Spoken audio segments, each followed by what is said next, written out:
You move closer, too. Get out of your chair to move it. No, How? all the way! No! It's so much more of a hassle! You're gonna scuff the wood. It's wood. What? Yeah! It sure is, my dude! Jesus Christ.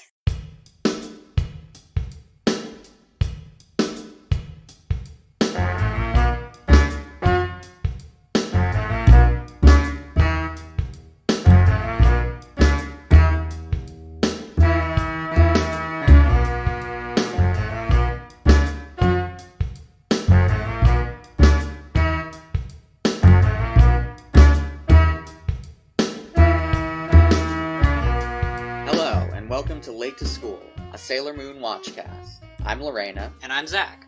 And do we have anything? Do we have anything to throw to before we start? I don't think we do. Okay. I don't. I still haven't looked up shit about gems. You promised the good people I did. who listen to this podcast, our subjects. Our subject. I feel like you're mixing metaphors. From our Iron Throne. I feel like this is not...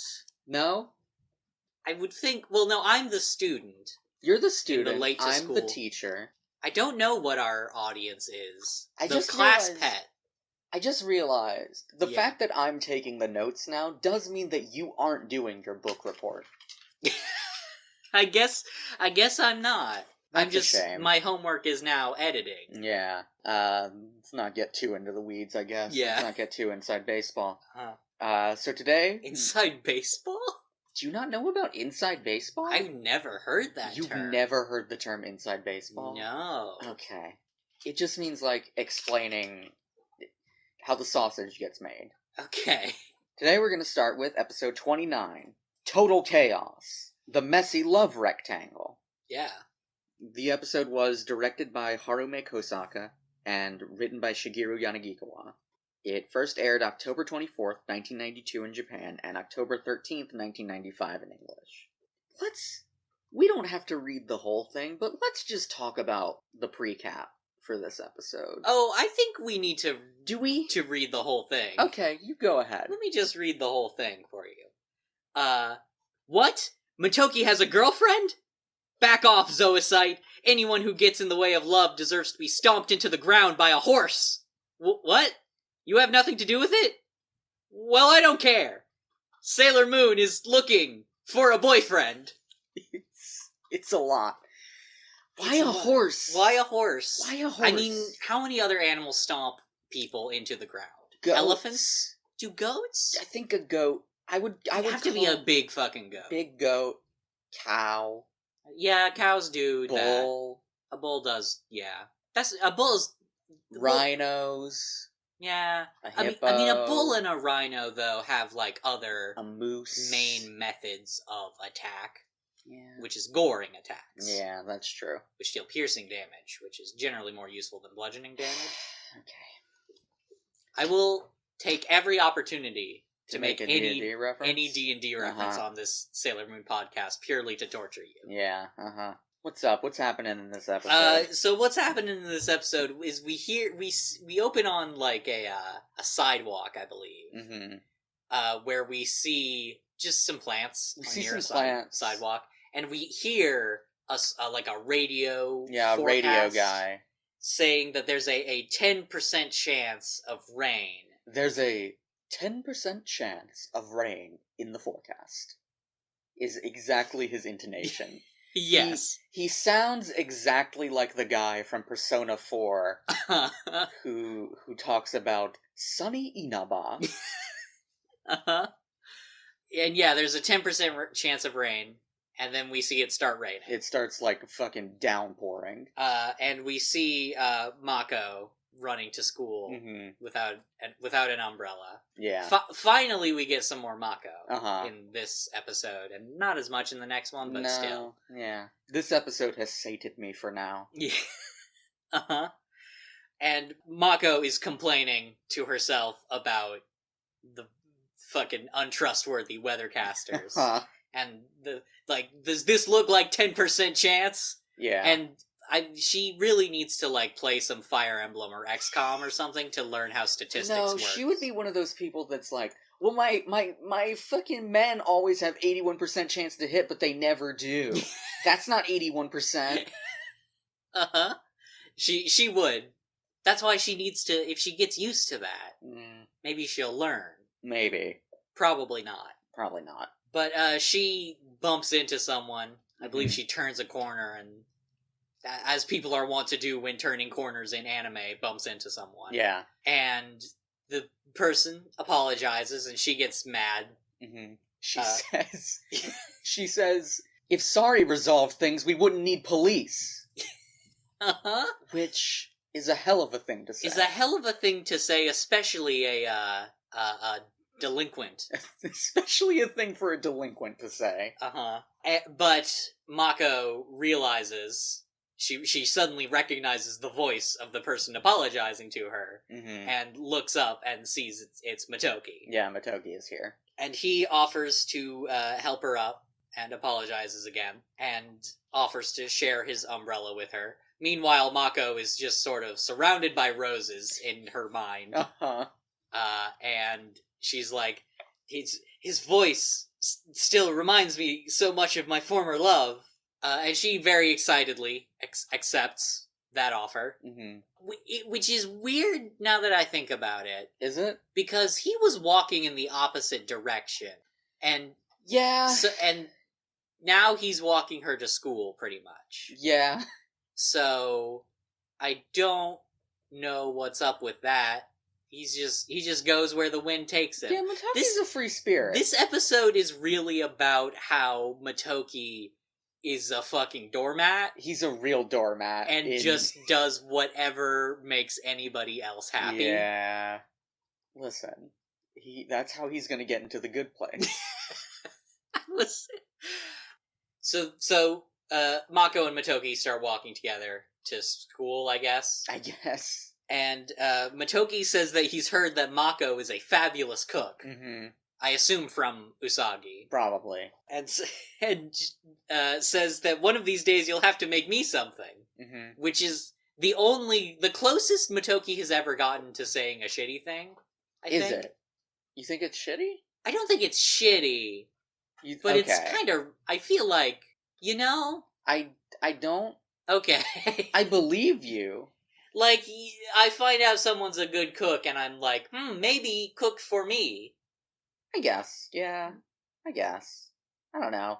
I feel like people who are good cooks generally want to cook for people. I guess that's true. That's true. And Mako does. And Mako does, yes. Well, not just for anybody, though. I guess not. Just for Motoki. For Motoki. Mako agrees, and also offers to, like... clean his place? Yeah. Just out of nowhere? Just out of nowhere offers to do that. And I don't know why. Motoki's like, oh, yeah, sure, hell yeah. And she pulls out, like, a pen and paper, or, like, a notepad, and is like, okay, I'm gonna need your address, your phone number, your favorite food, your social security number, your credit card number, and your CCV. I'm gonna need your password to your email account. Your password to your RuneScape account especially is important. Middle name, mother's maiden name, first pet, first school. Street you grew up on. Motoki writes all that down and hands it back to Mako. But first he's like, hey, can you read these very squiggly letters first before I tell you that information? He's not. That's a joke. How wild would it be if that's a thing that happened in this episode? It really would. It would be impossible because computers barely exist yet. Yeah. We'll get that when we get to Sailor Moon Crystal. Yeah. Oh, does it move the timeline up? I'm not certain. Okay. I've only watched a little bit of the third season. Okay. So I'm not certain how the time stuff is. Okay. The rain at this point, after Motoki has written all that stuff down, the rain sort of starts letting up, and Mako is annoyed at nature Motoki apologizes and says he has to drop by the school Yeah. for a little while. I assume his college. Yeah, probably. Not Mako's school, because otherwise why would he stop? Yeah, they're already going there. They'd be going the same direction. And Mako is sad, but then she sort of perks up and is like, but I'm gonna come over to your place this Sunday and make hayashi rice for you. Mm-hmm. And then she runs off. I guess I didn't write it down. Motoki writes down that he likes hayashi rice. Is his favorite food. Yeah. Mm-hmm. And then she runs off to school. And then we see another woman in a lab coat. Yeah, a lab coat. She has like long red hair and I think green eyes. Who is also in the, I guess they're in like a park? I guess they're in like a park, yeah.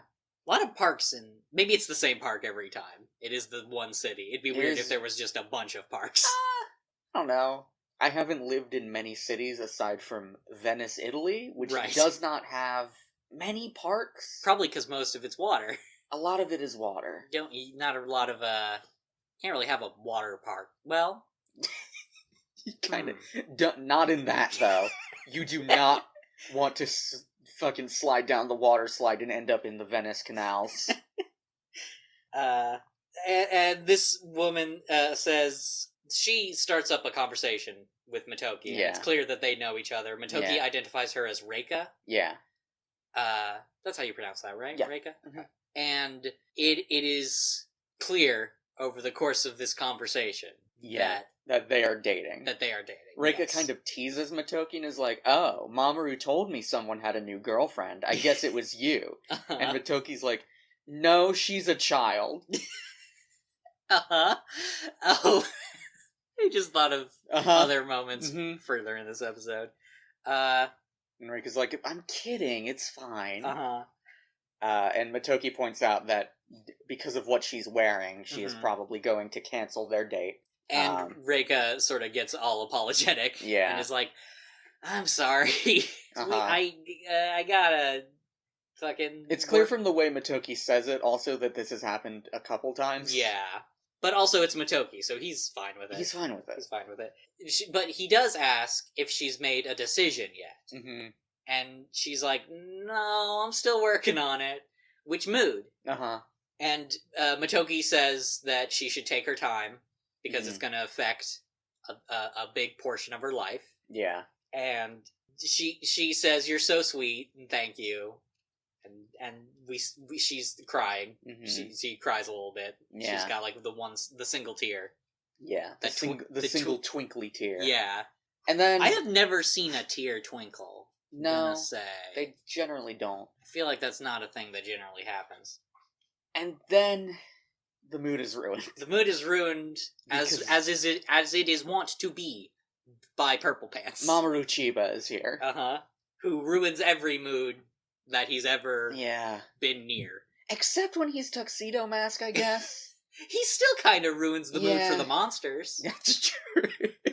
I didn't think of it that way. That is true. He cannot exist where there is no mood to be ruined. Yeah. He greets the two of them. And Reika leaves to go to work. Yeah, she gets like a page, I guess. And tells Mamoru to do her a favor and take my guy out for some coffee. Yeah.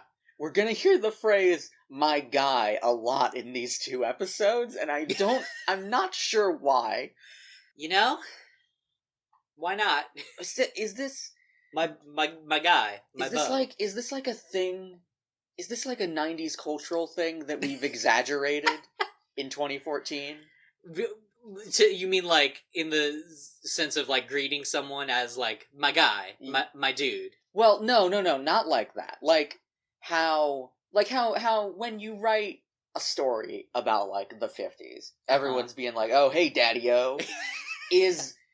Have we created sort of a 90s cultural stereotype where everyone just calls the dude they're dating my guy? I feel like that's just a thing that happened. Does that happen? I feel like that happens. I don't think it happens as frequently as it does in Sailor Moon. Maybe. Just in these two episodes alone. Maybe it's also a Japanese 90s thing? It could be a translation of a very specific phrase. Yeah. So, that could be true.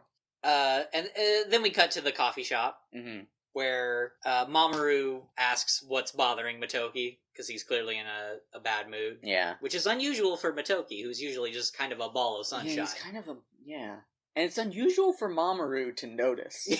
It's unusual for Mamoru to be aware of other people's emotions. Yeah. Motoki explains that Reika is going on, like, a research trip to Africa. Reika is a scientist, it seems. Yes. Mamoru asks why she's going, and he says that he's, like, really enthusiastic about it. Yes. He says it's pretty impressive stuff. And he says that she's going to where supposedly all life on Earth originated. Yeah. And he's very into it, and it's very... There's a bit where, like, a little heart pops up next to him. It's very cute. It's good. It's good that he's passionate about the passions of his loved ones. Yeah. Mamoru asks what Motoki's plan is, and Motoki says he wants to tell Reika to stay, but he doesn't want to get in the way of her future. Yeah. Which is good. Which is good, yeah. It's nice. Yeah. It's okay to have the feelings. Yeah. To be like, hey, I would really like my loved one to stay here. Yeah, but not wanting to, like, hold them back or anything. Yeah. From exploring their career is very, like, mature and good. Then, like, Motoki kind of shifts gears, and he just suddenly remembers Mako's promise about coming over to his house to make hayashi rice. Yeah. And he's like, hey, Mamoru, do you like hayashi rice? And Mamoru's like, yeah, sure. And he explains that Mako is coming over to his house Sunday to make hayashi rice. And Mamoru's like, Hey, you know that Mako is Usagi's friend, right? Yes. And Usagi's kind of got a thing for you. And Motoki is like, yeah, but they're both cute. And Mamoru is like, wait, aren't you dating Reika? and Motoki's like, no, not like that. Like, he says a fantastic line here, which is, I'm not about to hook up with a middle school girl. And then Mamoru has a little thought bubble of Rei. Rei being like, hey, sweetie. And looks very awkward. And Motoki explains that he thinks of Mako and Usagi as being like little sisters. And Mamoru's like, well, they don't. They super don't. And then we cut to Motoki's house. You noted down that we see now his last name, or his surname, I guess, is Furuhata. Yeah. Which has not come up before, I don't believe. It hasn't come up. And Mako is here and knocks on the door, and Motoki's like, who is it? And Mako needs a second to, like... steal herself. Yes. And then she's like, hey, it's Makoto Kino! And he tells her to wait just a minute and then peeks through the door to ask why she's there. Because it is not Sunday yet. It's not. And she's just like, stand clear, I'm coming in. And just kind of barges in. Just barges into his home. Mako is the anti-vampire. Yeah.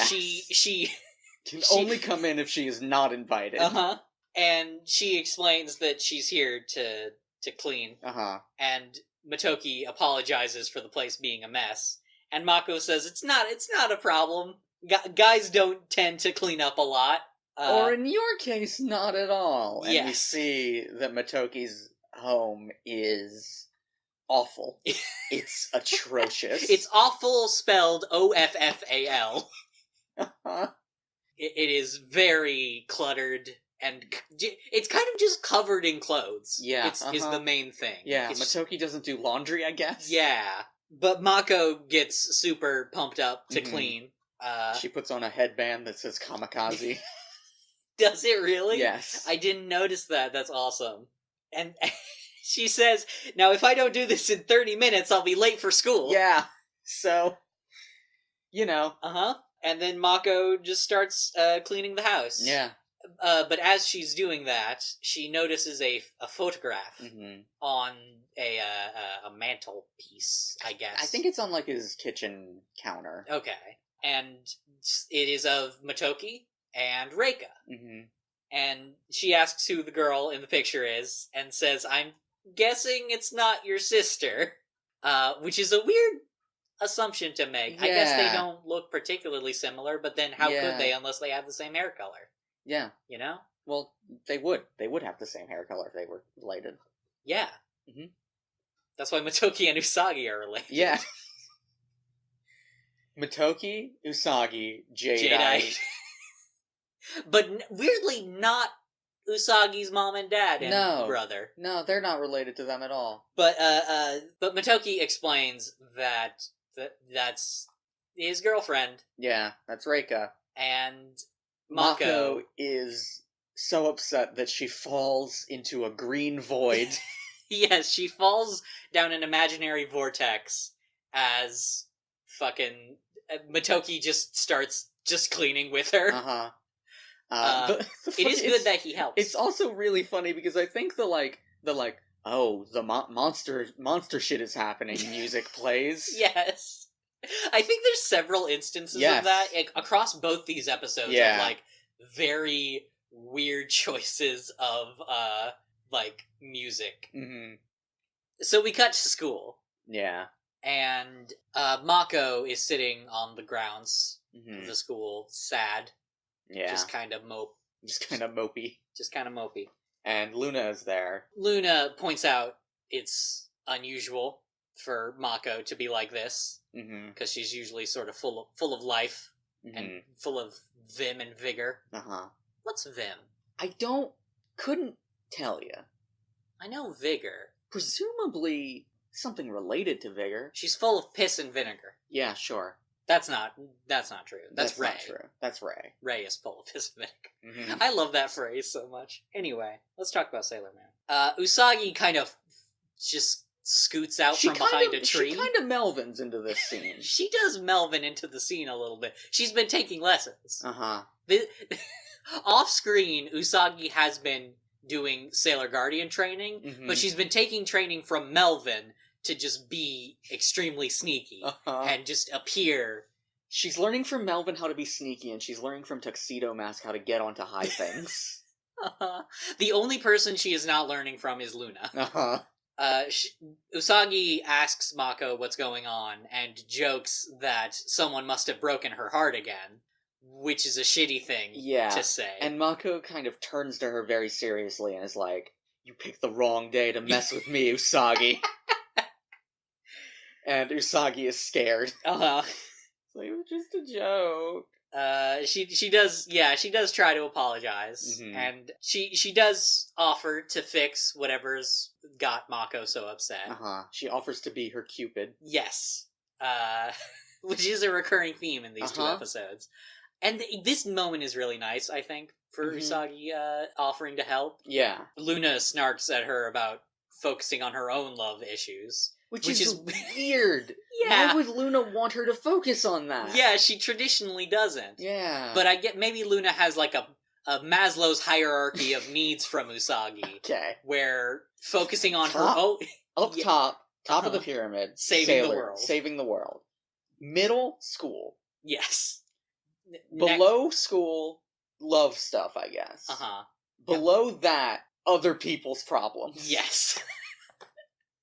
Which is weird, because I feel like saving the world is other people's problems. Yeah, well, Usagi lives in it. Usagi does live in it. It's Usagi's world, we're just living in it. So Usagi asks who broke Mako's heart, and Mako says it was Motoki. Which causes Usagi to fall into a pink void of despair. Yep. She gets her own personal despair vortex. And Mako is annoyed that she's so shocked. And Usagi starts crying. Yeah. And explains that she's in love with Motoki too. And Mako's like, wait, what? What? I thought you were in love with Tuxedo Mask. And she's like, yes, I love him too. I've fallen in love with both of them. And Mako says, well, you have to choose one. Mako, Usagi has 2 hands. Usagi has 2 hands. She also needs more, because also all of the Sailor Guardians exist. Yeah. But Usagi needs many hands. Usagi has 2 hands, 2 feet, 2 ponytails. 2 ponytails! She does have 2 ponytails. She's got the ponytails. She's got them. A neck. That's... No. No, that's sort of in between. That you can't really use that as a limb. That's, I feel, quitters talk. Okay. And Luna is like, hey, y'all know Motoki also gets a say in who gets Motoki, right? Mm-hmm. And Usagi sort of has a revelation. Yeah. She switches moods immediately. She's like, wait, if Motoki broke Mako's heart, then he must be in love with someone else. And that someone is cute little me. And Mako's like, Wrong. It's Reika. He's Yeah. in love with a girl named Reika. And Usagi is once again upset. Mm-hmm. I really wish they just pulled out the vortex animation again. Just again. But Mako weirdly switches gears here, where she switches into being pep talky towards both herself and Usagi by telling her to not give up. Yes. And that even if they get rejected, it's worth it to give it a shot. And they like grab onto each other and spin around in a new void. With like a city behind them? Yeah, like a happy void this time. And Usagi's like, you're right, we're pretty guardians after all, and if we don't fight, there's no tomorrow. And Luna's like, why do I get the feeling there's no tomorrow no matter what? So yeah, they have resolved. They've resolved to both try to get Motoki. You know, I don't know. Motoki has 2 hands. That's true. But also, one of them is still accounted for already. Yeah. He's also got an apron. He could use the apron as a limb. If he unties the back ties, he could use both of those ties. Yeah, he would have 4 hands. Yeah. One for Mamoru. Yeah. Nah.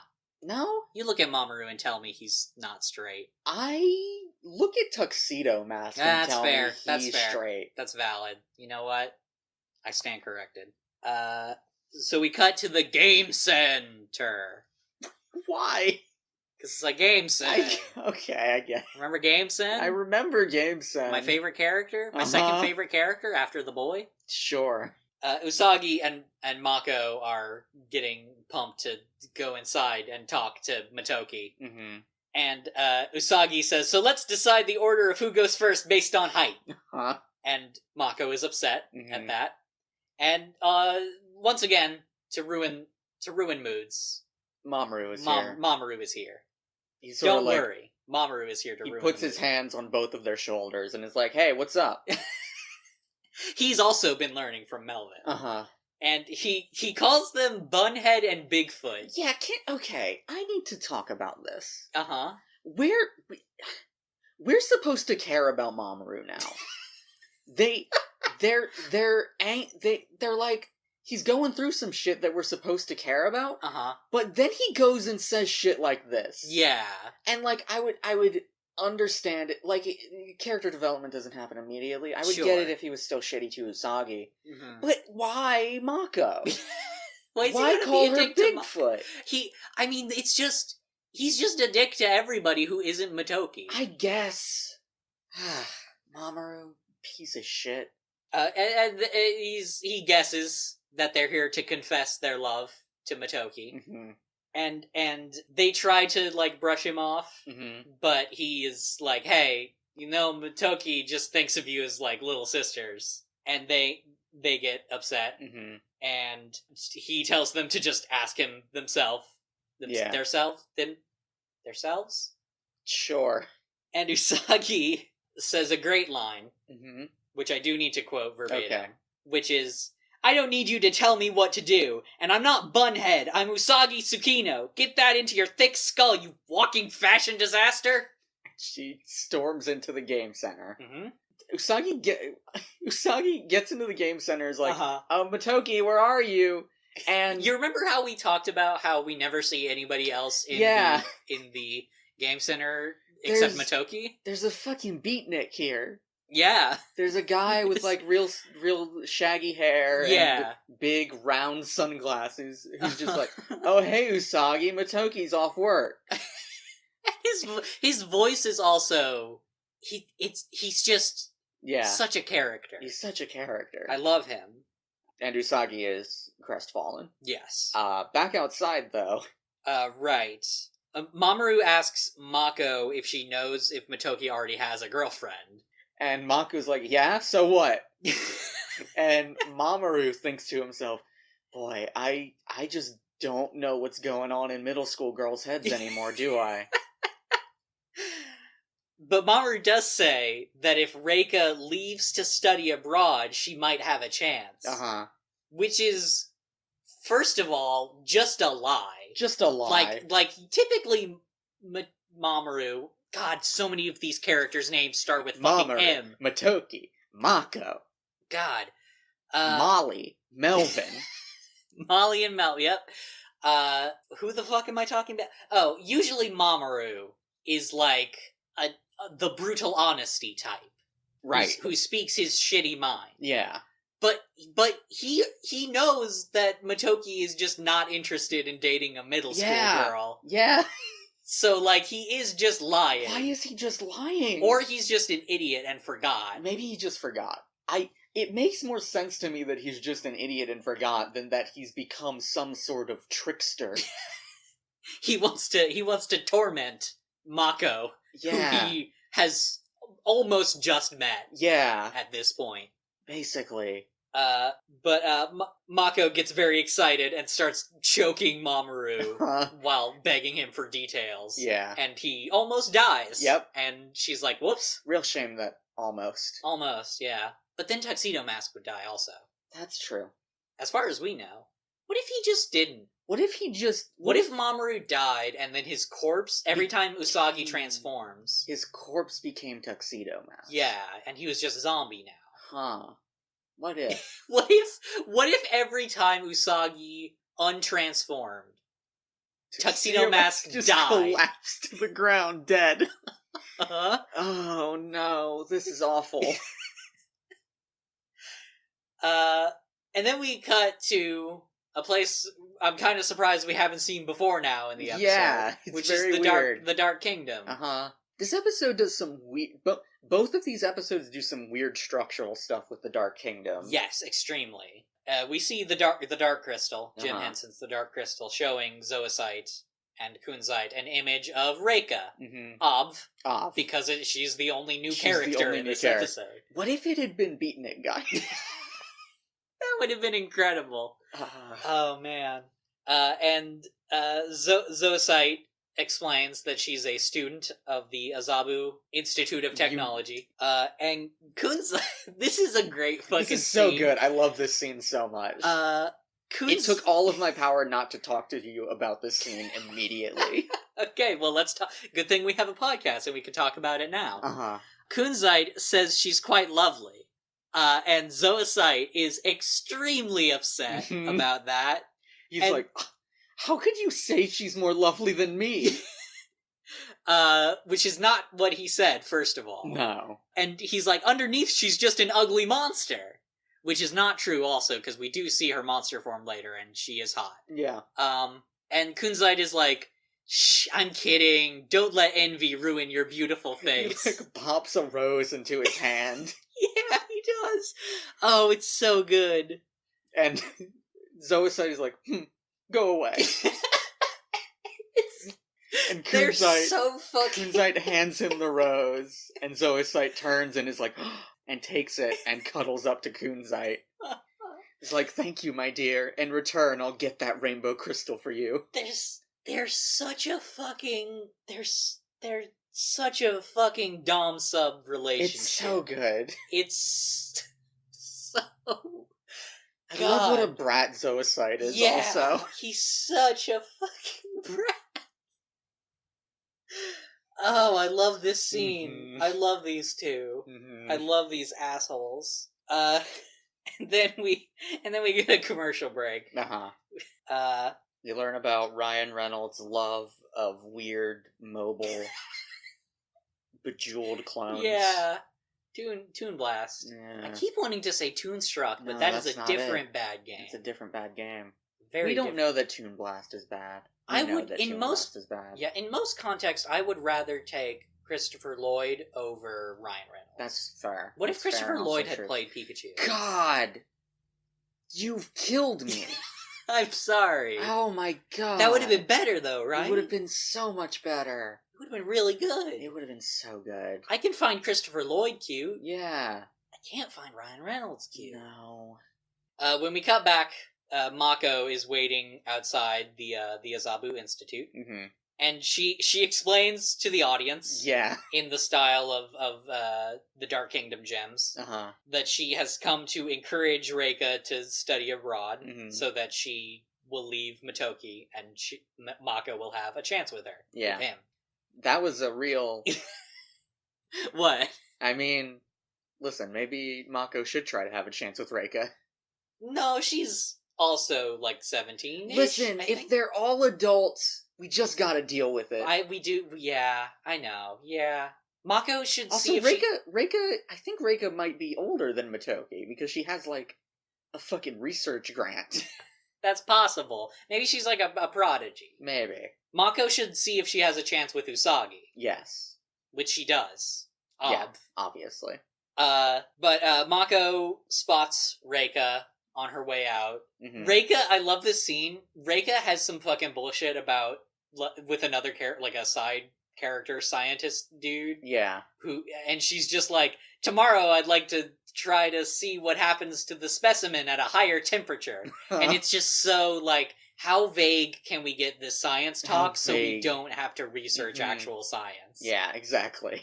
And then she heads on her way out of the institute, and Mako stops her, and Reika recognizes her as the girl that was hanging out with Motoki. Yeah. And then we sort of cut to them, on a bench. Mm-hmm. They're just hanging out on a bench. Yeah. I guess Reika's in no hurry to get home or anything. I guess not. And Reika asks what Mako wanted to talk to her about, and Mako asks if she's planning to travel for her studies. Mm-hmm. And Reika is like, my, word travels fast. Did Motoki tell you that? And Mako's like, please don't avoid the subject. And Reika explains that she's conflicted about what choice to make. There's a professor she really wants to learn from in Africa, but she doesn't want to leave Motoki. Right. And Mako stands up and gets very intense. She puts her fist in the air. Yes. And says, you better start now and get your priorities straight. If you give it all up for Motoki, then I don't think you're very serious about your profession. You need to choose one path, study abroad or love. You can't have it both ways. And Reika is very, taken by this and is just, nodding quietly. Yeah, She's like, Yeah. And Mako is surprised at herself because she's like, I just wanted to convince her to go to Africa. Which she did. Yes. But I guess she didn't expect to be so inspiring about it. Yes, and also I think, the way she phrases it is just, make a choice. Yeah, that's true. And, what if she makes the wrong one and stays with Motoki, and then she would have fucked up? Yeah. What's up?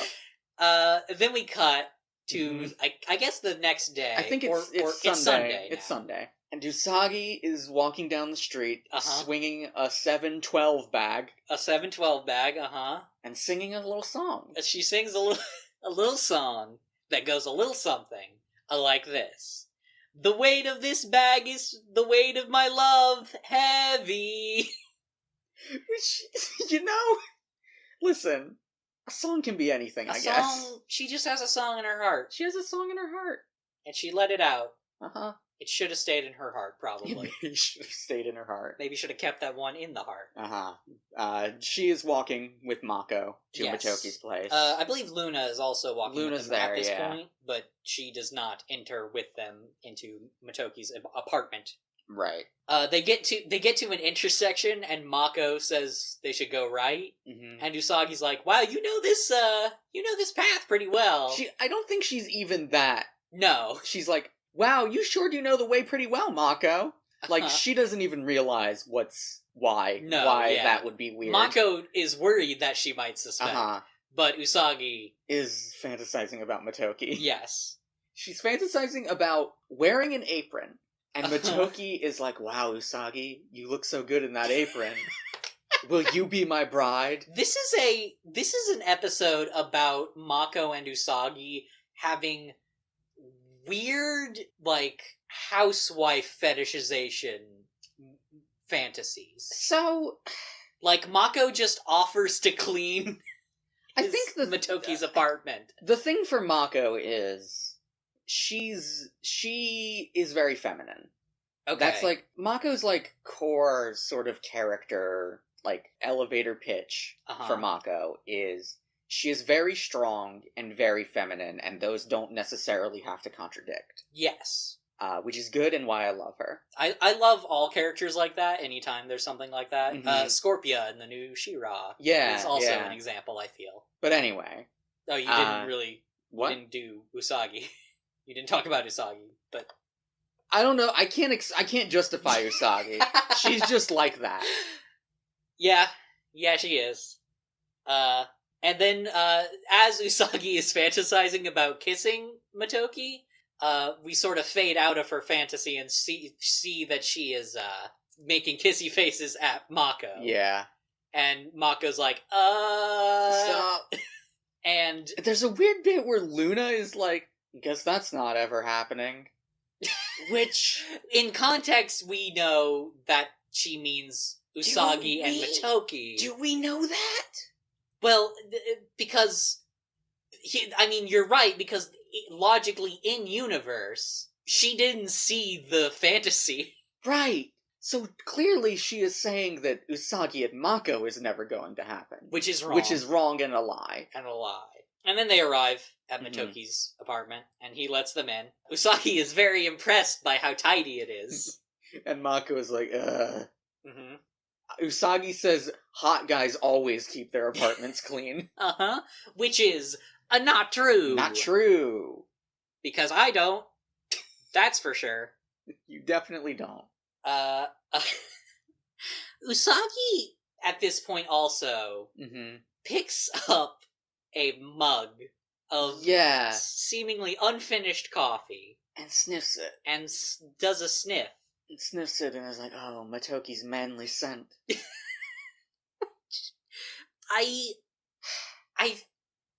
He's there, also.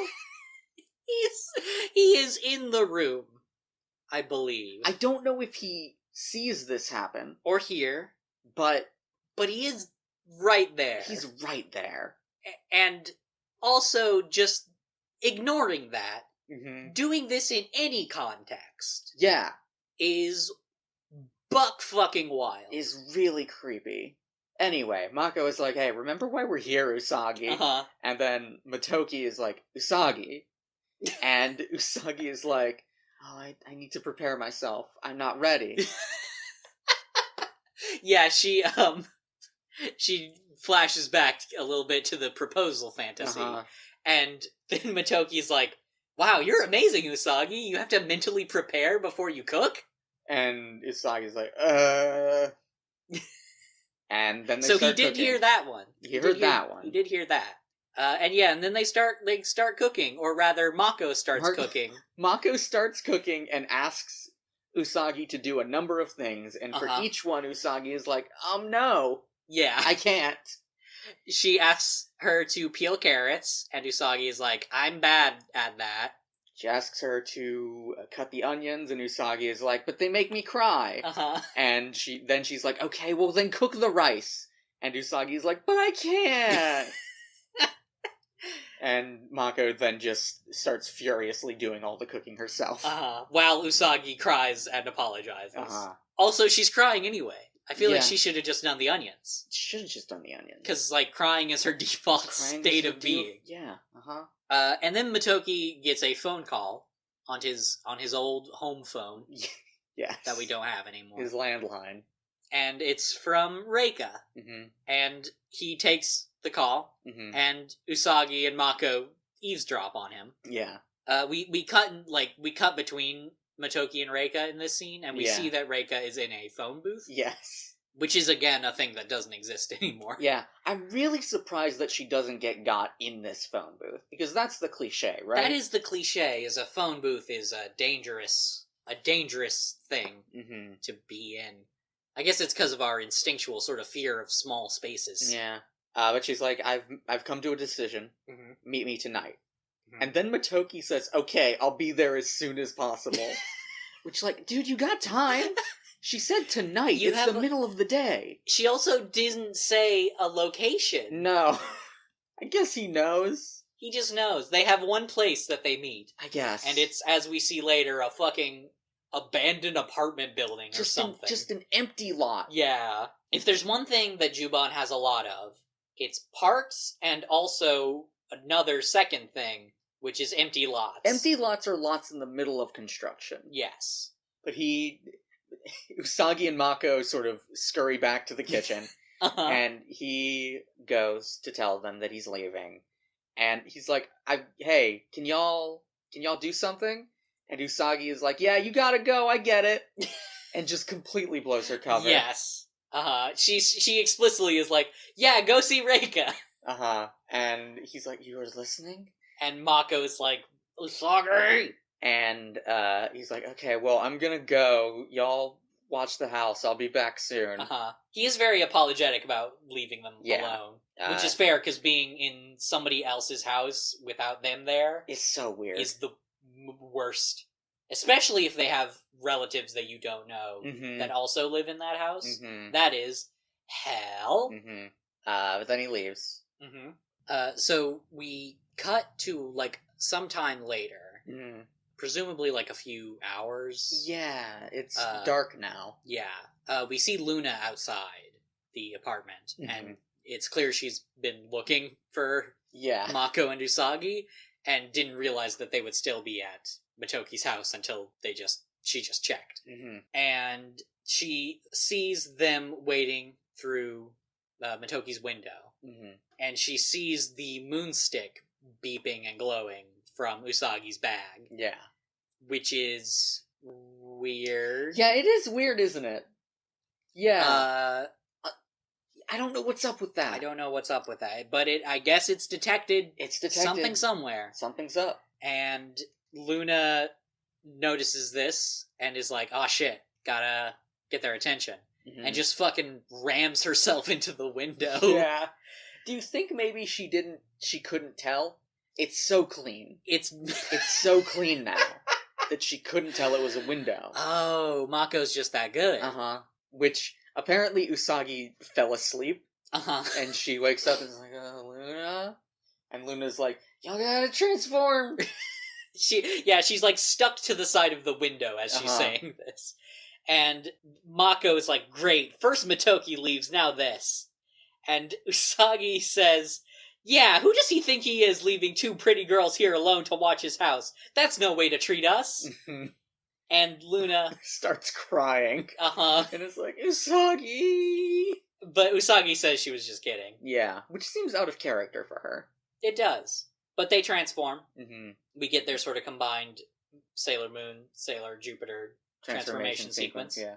And we cut to fucking something with no context whatsoever. Like, we see Reika and Motoki in front of a wall of fire. And we see they are surrounded by a circular wall of fire in which Zoisite is also here. Zoisite is here. Like... Also, I guess this must be real close to Motoki's place if the moonstick detected Reika. Yeah, I guess. Also... who knows? Everything about this is we don't even see the environment around this circle of fire until, like, later in the scene. Yeah. Zoisite tells Motoki to move aside, and Motoki just fucking charges at him. Yells and charges at him. And Zoisite just kind of blasts him with energy and knocks him conveniently out. Okay, listen. He's a normal human man. He's a normal human man, I know. But fucking, if you want to act like realism is my concern, that, like, fucking all of them should have brain damage. Okay, but, like, what purpose would he serve in this scene if he wasn't knocked out? I don't know. Just know she's a monster and that Usagi is Sailor Moon. I guess. Why not? It's to show that Zoisite is strong. For fucking up a normal guy? I don't know. He killed Nephrite. Yeah. And then the flames leave. They're just gone. They just fade away. Reika runs over to check on Motoki and calls Zoisite a monster. And Zoisite is like, takes one to no one. And he says, this is a weird fucking exchange. This is a very strange exchange. He says, you're a monster yourself, and I mean the real you, one of the 7 great monsters. And Reika says, I'm one of the 7 great monsters? As if she knows what that means. Yeah. Like, is she in on... How much does Reika know? Who knows? That's the only line that suggests she is aware of anything that's going on. Yeah. We don't get a further explanation on that. No. But Zoisite takes the blue crystal. Yes. The blue crystal. Yeah. From Reika. Mm-hmm. And she turns into a, you have written down here in the notes, cool green punk lady with a monocle. who Zoisite identifies as Reiko Kaider. So. Which also isn't spelled how you think it would be. No. Because it's just R-I-K? Yeah. For the Reiko part? Listen, Japanese. Yeah, but that's not how her name is spelled, and it's pronounced the same. So, her name... Yeah, what the fuck does this mean? Okay. The Reiko part means smart, and Reiko Kai means science and technology.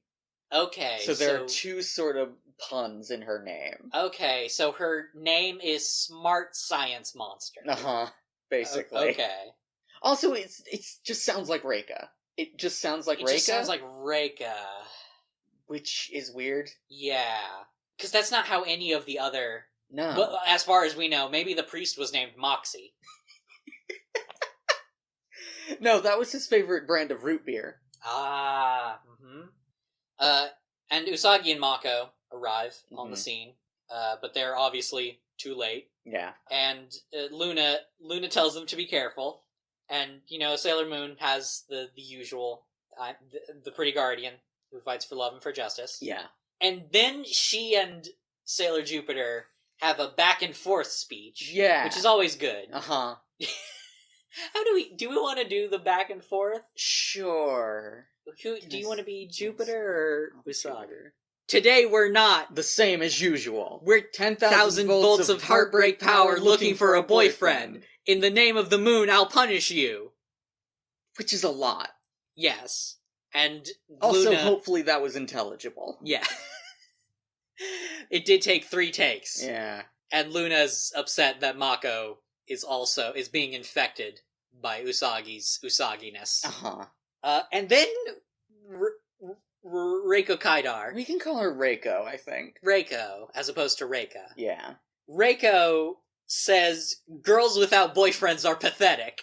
Yeah. Which is a level of rude that the monsters don't usually get. Yeah. Also, for the record, she does speak in full sentences. She does speak in full sentences and pretty much the same voice as Reiko. Yes. Like, more so than even, like, the priest and Boxy had the same voice. Right. They are all voiced by, like, Gameson had the same voice actor as Cranjo, I'm pretty sure. Did he? Yeah.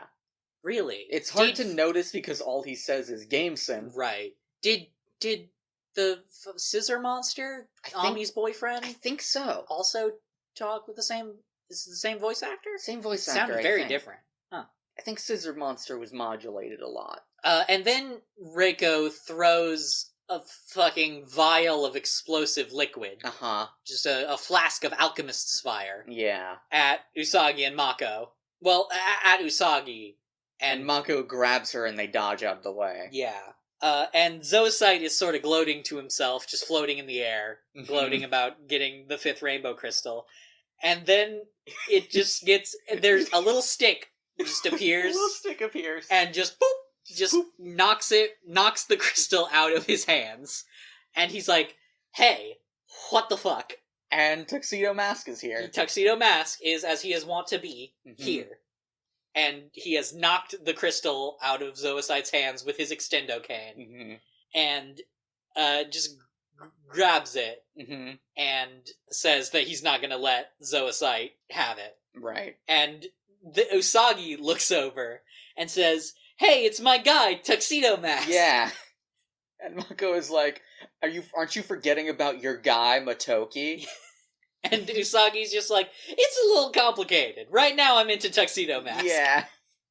This is starting to get complicated. It's starting to get complicated. But Reiko is still here, and is still just pelting Usagi and Mako with vials of explosive liquid. Yep. And some of them pop open and start, and like, giant amoebas crawl out of them and just up Usagi's legs. Yeah. Where I guess they sort of paralyze her legs, or maybe Usagi is just so grossed out by them she can't move. Yeah. And Usagi is like, hey, what the fuck? Hey, what are these? This sucks. And Reiko explains that the foundation of all life started in these single-celled organisms. Yeah. And then Jupiter why does she... Again, it's just the monster is themed to the person that they became. I guess, it occurs to me, Rika doesn't have a superpower in this episode. You're right! So, the implication must be that her science is a superpower. Her superpower is biology. Just knowing it. I guess. Being good at it. Yeah, so maybe she is 17. Maybe she is a prodigy like you thought. Maybe, yeah. That's just her superpower. Jupiter does a Supreme Thunder. And she zaps the amoebas. And then the electricity also starts going towards Reiko. And just says, big flask. And has a big flask now. Big flask. And she fucking gathers the thunder, gathers the lightning in the big flask. Big flask is the new big worm, is the new big mood. Yeah, she just bottles that lightning. And Jupiter is like, hey, fuck that. Hey, that sucks. Fucking, you can't do that. And then Reiko is like, well, take some of your own medicine. And unleashes it on them. And they dodge out of the way. They dodge lightning, I do want to point out. They dodge the lightning, and then she's about to blast him again. She's like, well, I got some more. When... Bubble... Spray! It feels like it gets longer every time. It feels like does. All of them kind of do, a little bit. Except for Usagi's. Usagi says hers very fast a lot of the time. In comparison, there's not as big of a pause. Yeah. And Ami and Ray are here. Yep. Reiko can't see from the bubble spray. And Mars does a fire soul. Yeah. And she destroys the big flask. She destroys Big Flask. And Ami, in just very good Ami fashion, chides Reiko, saying, show some respect for your lab equipment. And Jupiter says, stop wasting resources meant for good. And Mars is just like, get on with it. Yeah, and Mars and Usagi snipe at each other. A little bit, yeah. But then Usagi does moon healing escalation. And refresh! And Reiko collapses. Yep.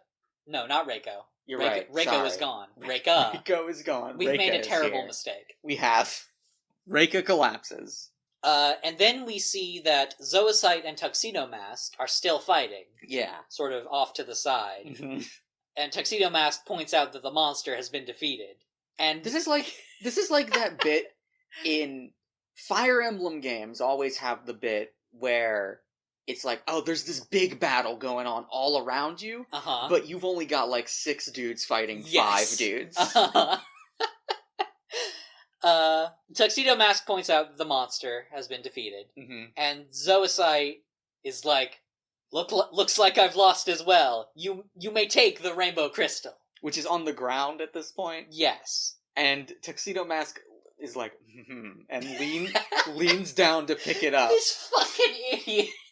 And then he leans down to pick it up, and he hears Zoisite chuckling. And he's like, and Zoisite has taken it? Yeah. And is falling back into a void of flowers, I guess? The sort of spatial mechanics of what's happening here are confusing to me. Look at your rainbow crystal. Now look back to me. I have it. Bye. Bye. Peace. And Zoisite is gone. And Tuxedo Mask vows to get the rainbow crystal from him. And he's also leaves. And then we see Motoki and Reika both wake up.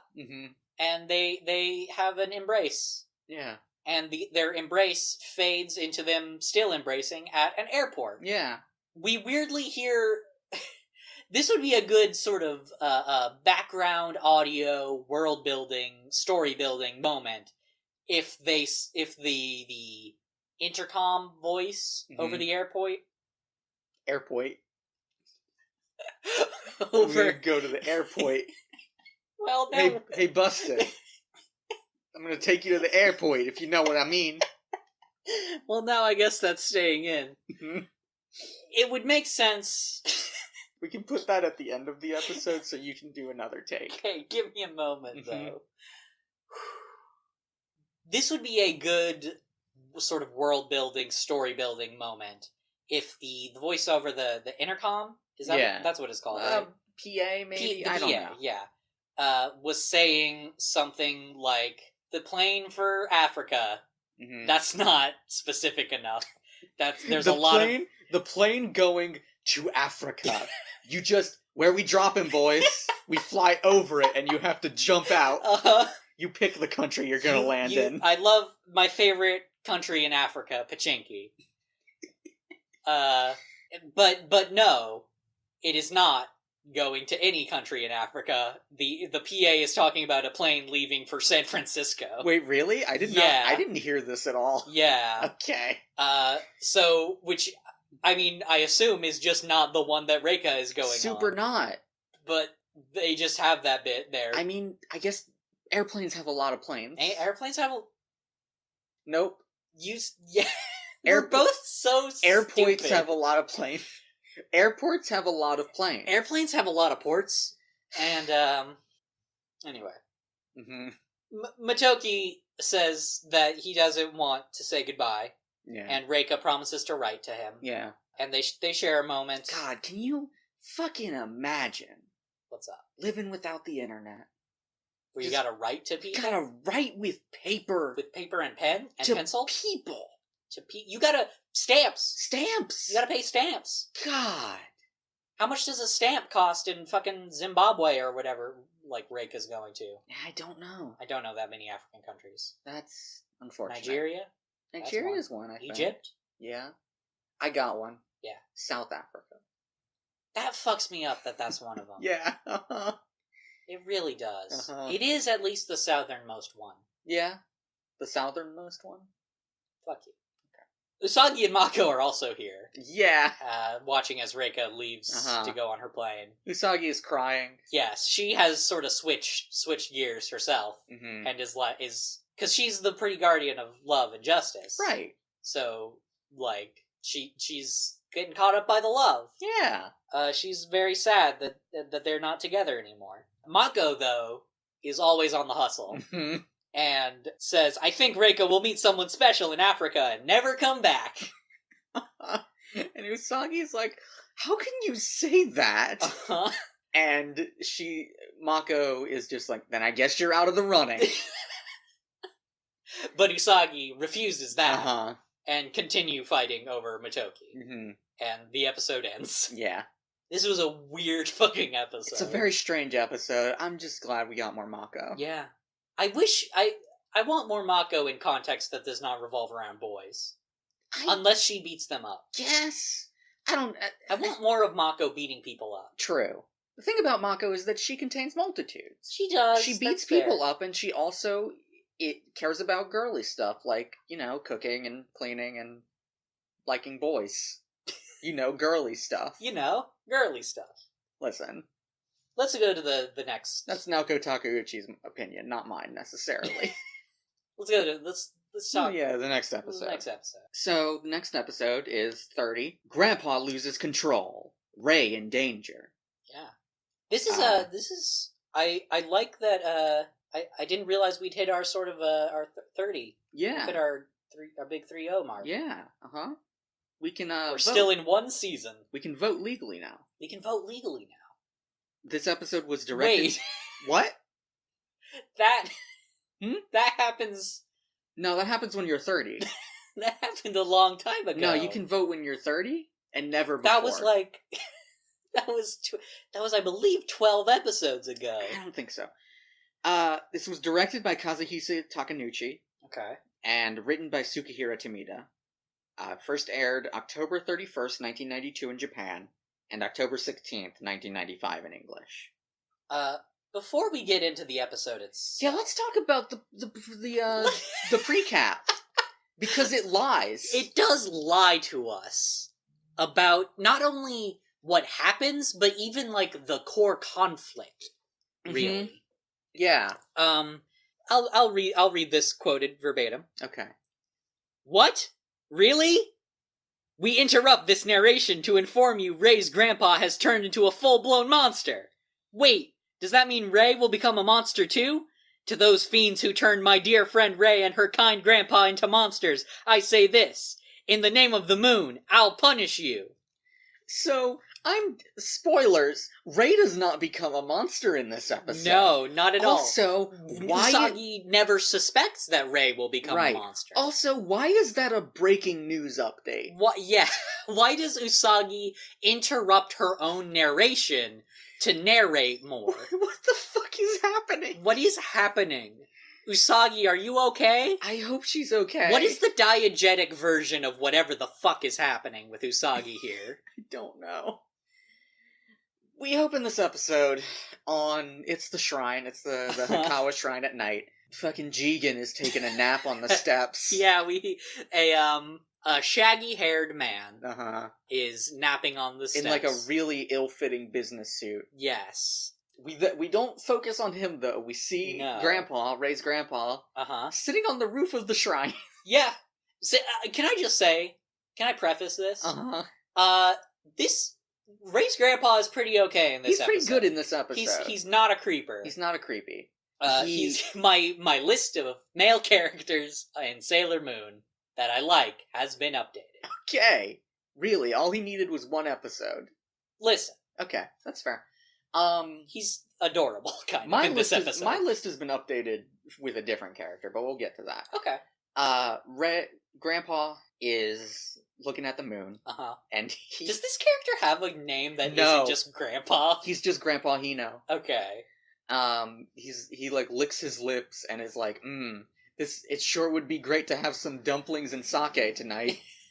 Which he could just get those. I don't understand why. But he can't. He's stuck on the roof. I guess so. Maybe he's stuck. Waiting for Ray to get him a ladder. Maybe he's stuck. But then Zoisite appears. Yeah. Hey, hang on. Let's rewind a little bit. What part of the episode did we miss? No? None of it. None of it. This is the beginning of the episode. Zoisite is already here. And Grandpa is like, evil energy. And so we know he also has abilities. I guess, yeah. Gramps demands to know who this floating man is. Yeah. And Zoisite is just like, Zoe! And, Dark Crystal. Yeah. Dark Crystal is here, starts just fucking with Grandpa. Just fucking with Grandpa. And Zoisite is like, just as I suspected, this old man is one of the 7 great monsters. Shock. Yeah. Hey, Grandpa. it's yeah. This episode has a new character in it. And he's not the monster. Not the monster. The other older character, a literally older character. Because he's very old. Mm-hmm. Is the monster. Yeah. An established character. Yeah. It's wild. And Grandpa is screaming in pain. Which is not a sentence I expected to say on our Sailor Moon watchcast. And we see the, I guess, indigo. Yeah, the crystal. the indigo rainbow crystal. It seems like a paler blue than the last one, and I don't think that's how indigo works. I don't think so, but listen. Grandpa struggles, and Zoisite tells Gigi to return. Mm-hmm. The monster Gigi. Yeah. Who is made out of Ray's grandpa. Gigi is a slightly derogatory term for old men. Okay. In Japanese. Okay, that's what I suspected. Mm-hmm. This is a monster whose name is just Geezer. Yeah, Geezer. This is a monster named Coot. Mm-hmm. But as Zoisite is trying to take the crystal out of the man, Grandpa fights back. Yeah. And breaks free of the enchantment. Yeah. And just fucking is like he's pushed back by the force of his and Zoisite's combined power. And then Zoisite pushes him even further off the fucking roof in retaliation. Because he's like, hey, that's not how this works. That's not how this works. I fucking do the thing, and then either a Sailor Guardian shows up to just fuck with it, or you just get the fucking crystal taken out of you. Yeah. And then the Sailor Guardians show up. Yeah. Grandpa falls off the roof. Yes. Poor Grandpa. And we see Ray is like, an evil presence. And Zoisite is beset by Phobos and Deimos. Yeah! Our boys are back. The boys are back in town. Mm-hmm. And I'm so glad the show has not forgotten about Phobos and Deimos. Yeah. And Zoisite is so upset, I guess. Wouldn't you be? I would be. He leaves. If 2 crows just attacked you. Yeah. That'd be fucked up. It would be. Especially just seemingly for no reason. Yeah. Why does Zoisite doesn't know that Ray has pet crows that respond to her whims. I guess not. And also doesn't know that Ray is a Sailor Guardian and that lives here. Yeah. So, as far as he is concerned, he pushed an old man off a roof, and then for no reason, he was then attacked by 2 unrelated birds. We see Ray run outside to check on Gramps. Yeah. And asks what happened, but it's interrupted by Jigen. Waking up. Shaggy-haired boy. Waking up on the steps. He sees Ray. Yes. And, falls in love with her. Yes, immediately. All hard eyes, and you wrote down sex trumpets here. There are sex trumpets. There are what I would call sex trumpets, yes. And saxophones, I think those are called, but... Whatever. He runs up and is he asks Ray's grandpa if he can be his apprentice. Yes, he runs up and kneels. And, he introduces himself here. Yeah. Jigen is not his name. That is a joke about a different anime. Yes. He introduces himself as Yuichiro Kumeda. Yeah. And then we cut before that scene sort of gets any resolution. I guess. We cut back to the Geiger Hell, the Dark Kingdom, where Zoisite is watching Grandpa through the Dark Crystal. Mm-hmm. And he says that the Rainbow Crystal has already begun to awaken. Yeah. And that's weird. That's weird. The next day, we cut back to the surface world. I don't know why I say surface world. I assume the Dark Kingdom is in another... We have no idea. It could be underground. Who knows? It looks like it's underground. It does. In whatever dimension it's in, it is underground. Yeah. All of the Sailor Guardians are, on the sidewalk. Yes. And Usagi is like, oh, your grandpa is even weirder than normal? How? And Ray is like, yeah. And then we cut, we have okay, we talked about it, now let's show it cut. I believe that's called a Gilligan cut in the, I don't know if that's true. I think a Gilligan cut is when characters are we're not gonna do this thing. And then you cut, and they're doing the thing. Oh, okay. So it's the opposite almost. Yeah. Okay. Grandpa is wearing a cape. Yes, he's wearing a green cape. And he is swinging from ropes and Uh-huh. Tarzan yodeling. Uh-huh. Does that have a name, or is it just Tarzan yelling? I think it's just Tarzan yelling. But it is yodeling. It is yodeling. You are correct. right. Why would you say something so controversial and yet so brave? Uh-huh. He sticks the landing and is like, okay, now Yuichiro, it's your turn. And Yuichiro is in a tree and is like, but why do I have to do this stuff? and Gramps responds, it's training stuff. You know. Which is training stuff. But Yuichiro tries to swing from the ropes. And just fucking falls flat on his ass. Yes. Flat on his face, I should say. Yes. And the girls show up at about this moment. Mm-hmm. And Gramps is just dumping a bucket of water onto Yuichiro's head. He is dumping a bucket of water that he is refilling from somewhere. I don't know if we can tell where. I forget. Does this shrine have just a water hose? I would assume. I mean, I think shrines tend to have pools. Really? Not like a swimming pool, but like a pool of water. Okay, that makes sense. For right purposes. Yeah. I don't know as much about Shinto stuff as I maybe should. Do you think Rei would have gotten offended that Naru invested so much into a Christian priest? Hey, Grandpa is the second great monster that is a priest. Yeah! That's interesting.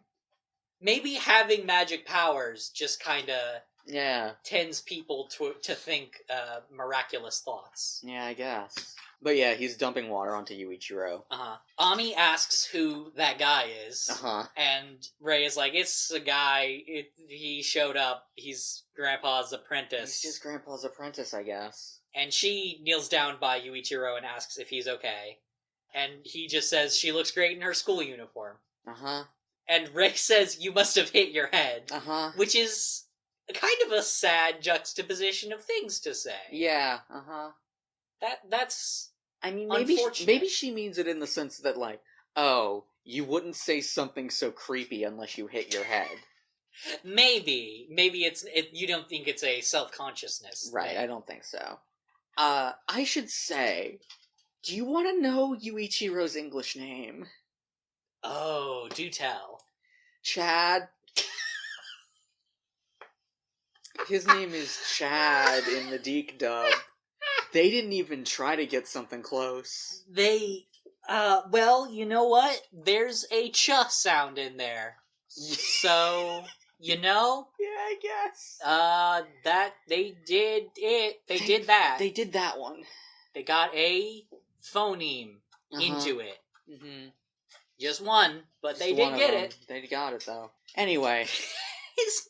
His name is Chad. Oh, he's not that bad. No, I like Yuichiro, actually. Despite his creepy schoolgirl uniform thing. He did hit his head. Rei asks Grandpa why the training has to be so tough. And Grandpa goes on a tirade about how Yuichiro needs to prove he has real guts. Which, sure. You know? And then he starts crying. Then Grandpa starts crying.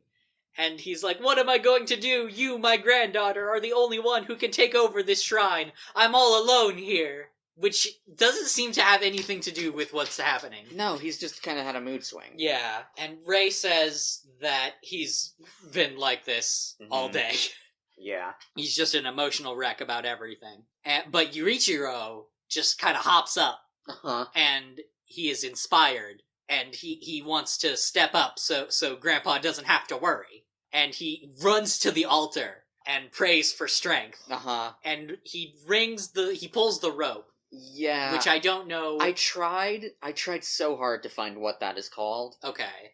I just couldn't find what it was called. There's a rope he pulls. Yeah. The holy rope. And it dumps water on him. Yes, it opens up a little container that dumps more water on him. And then Grandpa leaps up and makes fun of Yuichiro for falling for his crying act. And Rei is upset, which is understandable. But Usagi is laughing with Grandpa, and Grandpa's like, "You're the only one who gets my jokes, Usagi." And it's kind of a weirdly cute moment. It's pretty cute. But Rei yells at Grandpa. You have to assume that there's some level of honesty in that bit. Yes. Because, like, he's acting weird because of the fucking rainbow crystal shit. Yes. But he wouldn't say, "You're the only one who gets my jokes," if Usagi has not gotten his jokes before. Yes. Maybe there's something to be said for the possibility that Rei and Usagi have a thing where their family members mutually like them more than their actual... That's true. That is true. Because we know that's true about Usagi's mom and Rei. You don't know about the rest of Usagi's family? But, you know. Everybody likes Rei. Everybody likes Rei. Except Usagi. Except Usagi. Well, Usagi likes Rei. Usagi does like Rei, which we'll get into further into this episode. I wouldn't mind doing that part-time. Rei yells at Grandpa and says that this has gone on long enough. But Yuichiro tries to assuage her. Assuage? I guess. I think it's assuage. Reassure her. But she tells him to shut up. And Rei makes it clear that this isn't just about Yuichiro here. Right. She says, "You and your stupid, whacked-out jokes are gonna totally wreck the great reputation that this shrine has built in the community."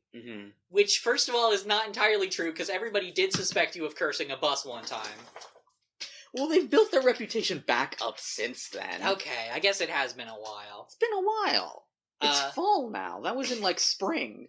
Also, stupid, whacked-out jokes.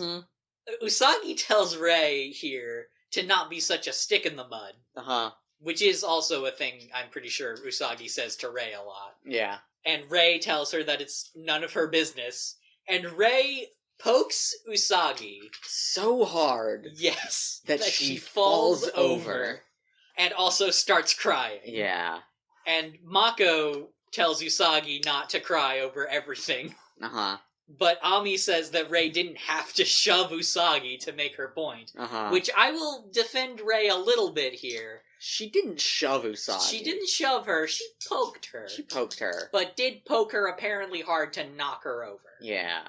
So Ami is right still. Yeah. It's really just semantic. But Rei ignores her. And Ami gets fairly rightfully fucking frustrated.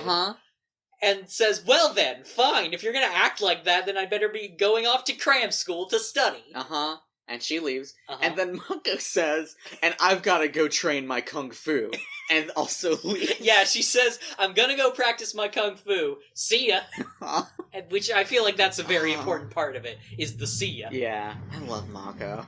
She's so good. She wasn't even mad at Rei. No, she just had to go practice kung fu. Yeah, she's just like, "I don't really give a shit about what's happening here. My kung fu. You just gotta go practice kung fu." I love that she knows kung fu also. And Rei gets mad at both of them for leaving. Which is, she hasn't, as far as we know, explained the thing about the rainbow crystal or anything. I don't think she knows. I guess, yeah, that's true. She doesn't know. And Gramps is acting too weird to explain. Yeah. Yuichiro tries to speak up again, and then Rei tells him to shut up again. And then we cut.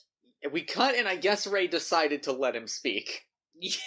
Yeah, at some point, because they're at a park. Rei catches a falling leaf in the air, which is, I don't know, it's a weird visual. You know her internal monologue right now is, "Young man." Rei's gonna eat that leaf. She's gonna eat the leaf. When as soon as Yuichiro is not looking, she's gonna eat the leaf. And she asks what Yuichiro wanted to talk about. They're on a bench, I'm pretty sure. They're standing. They are standing. I think they're near a bench. They're near a bench. A lot of benches and parks in this show. Yeah, well, yeah, benches tend to be in parks. Fuck you. Yuichiro says it's about his master. And Rei is like, you don't have to, you don't gotta. You don't gotta. He's just my grandpa. But Yuichiro just kind of ignores that. Yeah, he continues and does does a speech Uh-huh. about how in autumn a person's feelings can change quickly. It's a season when the biorhythms of the mind and body can become easily disturbed. The biorhythms. The biorhythms. That's my favorite episode of Sailor Moon. The one where Zoisite uses the biorhythms to do shit. Remember when Jedi used biorhythm to steal energy? Yeah, all the time. Rei is rightfully confused by whatever the fuck Yuichiro is talking about. Who knows? The biorhythms. Yuichiro says he figures Grandpa will be back to normal in spring. But for now, they should keep an eye on him. Yeah. And Rei laughs and says that Yuichiro is sweet, which I guess.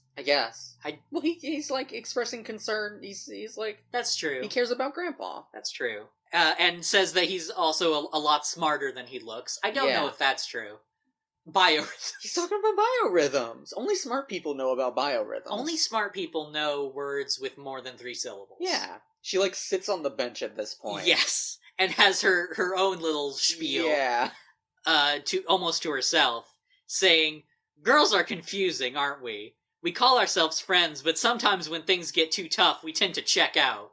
Yeah. I guess feeling upset about her fight with Usagi and the others. I guess. Speaking of, Usagi is here. Usagi is here. Usagi and is spying. Again, she's being trained by the best in the business, Melvin. And she says, "Looks like Rei really likes Yuichiro. Great, I know what I'll do. I, Usagi, will act as their Cupid." Again. Usagi plays Cupid. The Midnight Monster Mansion. I don't fucking remember what the rest of that episode was titled. It was Jazzes for Adults. Usagi plays Cupid. Don't think that was the I think that was the one. I think that was the episode. I don't think it was called Jazzes for Adults. Yeah, it was definitely called Jazzes for Adults. Fuck, why didn't we name that episode that? It's too late now. Luna points out that Rei probably doesn't want her to do that. He doesn't want her to do that. Also has boyfriend already. Also has a boy.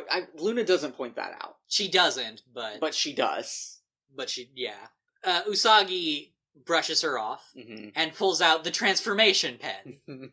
And Luna is aghast. And as she is wont to be when the transformation pen comes out. How many times has Luna actually approved a usage of the transformation pen? Here's the thing. There are 3 instances I can think of where Usagi used the transformation pen for good. Okay. They were sneaking into the radio. Okay. Sneaking onto the cruise ship. Okay. But that was accidental. And Luna didn't approve of it. Right. And getting into the fucking diamond ball or whatever the fuck. Two of which Luna disapproved of. 2 of which Luna disapproved of, 1 of which she did approve of, and 1 of which she should have approved of. But she definitely disapproves in this instance, and Usagi is definitely not using it for good. Yes. Well, she's using it for what she perceives as good. I guess. She is not using it for selfish reasons. Sure. I would say.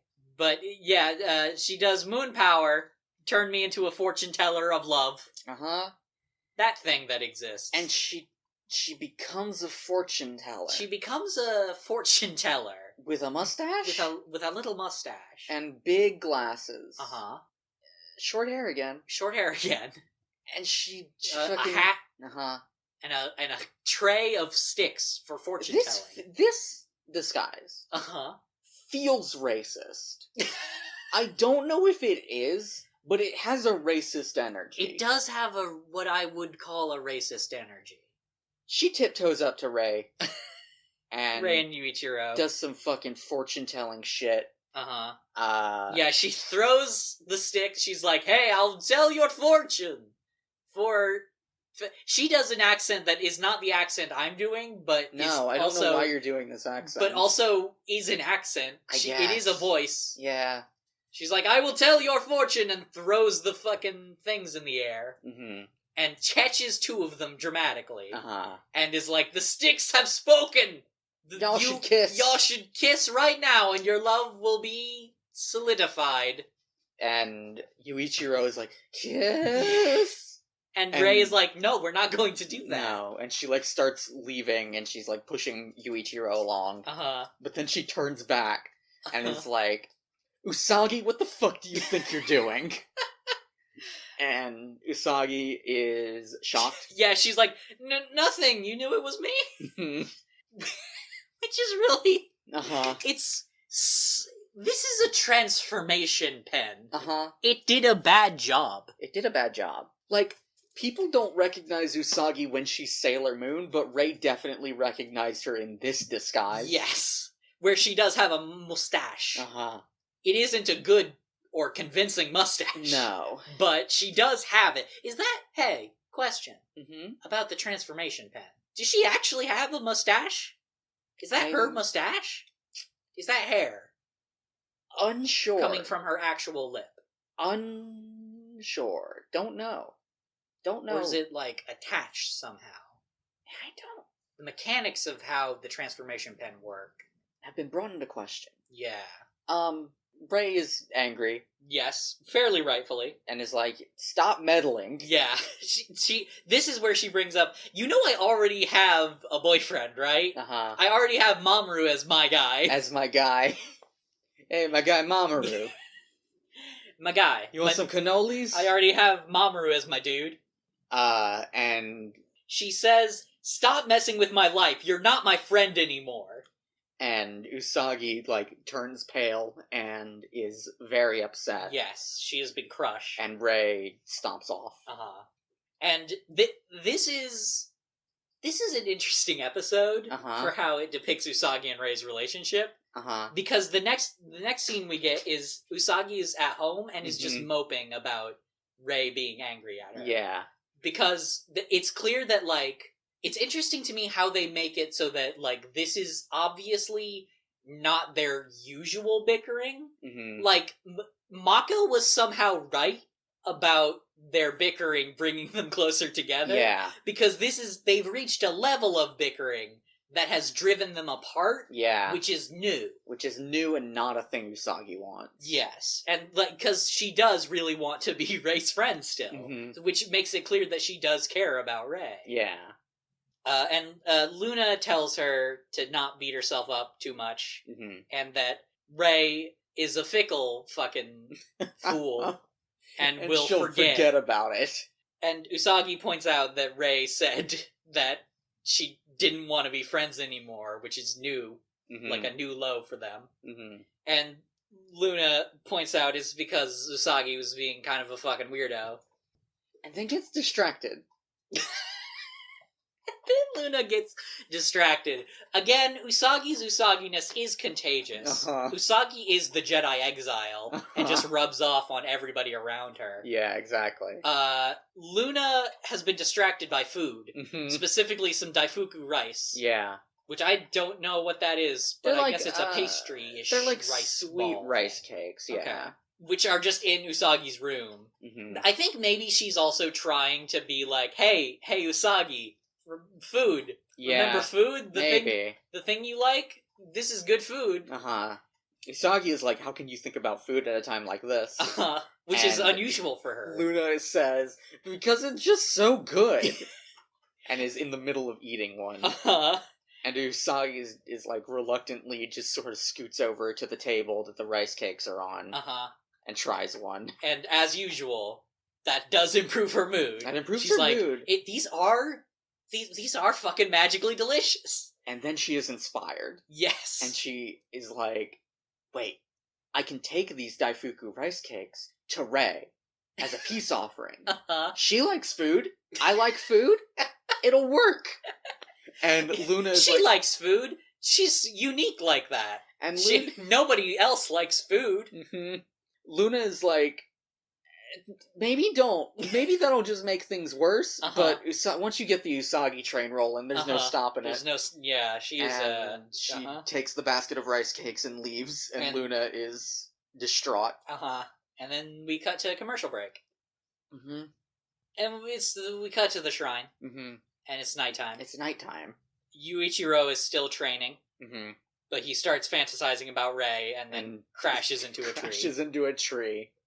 And we see Rei watching him from her bath, in the bath, wearing like a red towel around her head. Yes. There's a quote here that I want to bring up. Okay. I can't remember if Yuichiro says this or if Grandpa is outside and says this. Okay. Which is, "Yeah, this is training!" Yeah, I think that's Yuichiro. Okay. But Rei is watching this and is like, what do you think about this, Phobos and Deimos? And they don't answer because they're crows. They don't respond because they are normal crows, as far as we know. They are magic, but probably. But Grandpa is inside and is performing rites in front of the fire. Yeah. And he turns dramatically towards the camera and says, "I see your back, evil spirit." And Zoisite is here. A lot of people are here in this show. Yeah. You know? Yeah. We just say name is here a lot. Yeah. I mean, that's kind of just what happens. I guess that's what happens in every show. I mean, I feel like it happens more often in this show. Than other shows? Yeah. People being here? Just being here. They're just here now. Okay. I guess. I don't know. Grandpa tries to charge at him with the stick. Yeah. The stick? With the paper on it? Sure, yeah. I don't know what it's called. I should have looked it up. But Zoisite just magics him. And Rei, we see Rei in the bath, and she senses that something is wrong. Her spidey sense is tingling. And we see Grandpa has been knocked outside of the shrine. Yeah. And Zoe. And the dark crystal pulls the indigo rainbow crystal out. But before Zoisite can actually grab it, as it's floating out, it gets struck by a red rose. And guess who else is... Guess who's here? Tuxedo Mask is on top of the shrine gate. Yep. And Zoisite yells for Gigi to attack him. And a dark vortex surrounds Grandpa. And he transforms. And he says, "Gigi!" That's all he says for the rest of this episode. He fucking says. He's another game sen. And he's like this, like, sort of gorilla-shaped Oni thing. Yeah, he's like a sort of a Kabuki Tengu type. Yeah, goblin man with sharp teeth and claws. He's very gorilla-shaped. He's still about the same size that Gramps is. He's like... He's sort of a chimp. He's buff. He's wider than Grandpa was, but still as short. Yes. He is also, I want to say, the first I mean, he is themed. Like, he is based on, like Japanese demons. But he's the first monster that isn't a fucking Gamesen, Scissor Man, Boxy. Yeah, in terms of the name? Well, I don't remember Scissor Man's name, but in terms of the aesthetic is what I mean. Oh, yeah. Because, like, we've seen monsters that are themed after, like, Japanese yokai before. Yeah. He just looks like a monster. He just looks like a normal monster. He doesn't have a strong theming. He's just a kind of a toothy claw boy. Yeah. He doesn't even look like an old man. No. But Tuxedo Mask is worried about this. He's like, oh shit. Zoisite grabs the rainbow crystal. And Tuxedo Mask is like, "Zoisite, you coward, why don't you fight me yourself?" And Zoisite is like, no. And runs off into the woods, and and Tuxedo Mask pursues him. Yes. Gigi tries to attack Tuxedo Mask, but misses. Yeah. And Tuxedo Mask just gets away. And I guess he doesn't care about this monster. Can we, for a second... Tuxedo Mask used to show up, give Sailor Moon help in the form of... A rose and some advice. And then leave. Yes. Now, he shows up, takes the rainbow crystal, or tries to, and leaves. Yes. And doesn't help at all. No. His work here is done. His work here is nothing. He just wants the rainbow crystal. He has one concern. He doesn't even... You know what's especially... As far as we know, he doesn't know that the silver crystal will, like, destroy the world. He just knows that he needs it to get his own memories back. Yeah. So he's prioritizing getting his own memories back over this fucking Oni potentially killing anybody who's around. Yeah, he just doesn't care anymore. Fucking dummy. Yeah. Tuxedo asshole. Anyway, Gigi turns and sees Yuichiro. And Yuichiro is very scared. Yes. And flees into the shrine. We do see Tuxedo Mask has followed Zoisite into the woods, but he's just fucking gone. Zoisite's just gone. Yeah, his voice sort of echoes through the woods. Yeah. And Tuxedo Mask does not return. Now that he now that he can't pursue Zoisite, he's not like, I should go check on that Oni. Yeah, he's gone. This is the last we see of him this episode, I'm pretty sure. Yeah, Yuichiro runs into the shrine and barges into Ray's room to warn her about the monster. And she's getting dressed, and you know the rest of what happened. Yeah, you get it. You get it. You know, you've played a Fire Emblem game if you're listening to this, maybe, probably. I don't know. I have. In Fire Emblem? Yeah, in Awakening. Really? Yeah. Ugh. If for female Robin and Crom's thing. Cool. It especially sucks because, like, male Robin and Crom's thing is different. Yeah. And, like, it's just kind of nicer, yeah, too. It's just more, like, philosophical and just talky. Anyway, Ray is like... Yuichiro explains the fucking shit with Grandpa. And he sees Grandpa looming in the hallway. And is like, and Ray comes out of the room fully dressed. And it's like, what's wrong? And then she looks down the hallway and sees the Oni. And it's like, oh shit. And they both run away. Yuichiro doesn't know that this is Grandpa, I guess, because Ray doesn't know this yet. Right. They run away. They get to, like, I guess the main hall of the shrine is what it would be called? Yeah. It's where the fire pit is. And Gigi has them cornered. And Yuichiro, like, stands in front of Ray. Tries to defend her, which is funny because she is vastly more competent and powerful than he is at all. She has magic powers and he, as far as we know, does not. He doesn't seem to. Gigi just kind of knocks Yuichiro into a wall, and Ray sort of runs to the fire. Yeah. And she sees Gigi, like, through the fire. Yeah. And sees Grandpa instead of Gigi. Yeah. And she realizes... She, like, hears his voice, too. He's like, Ray, help me! And she's like, oh no. And she, like, runs around to be face-to-face with Gigi. And it's like, hey, Grandpa, are you in there? Gigi. Gigi is the response, yes. He fucking grabs her by the neck, pretty much. Well, she like, asks if he's in there. He goes, Gigi, and charges at her. She runs. They fucking tumble through the wall of the shrine.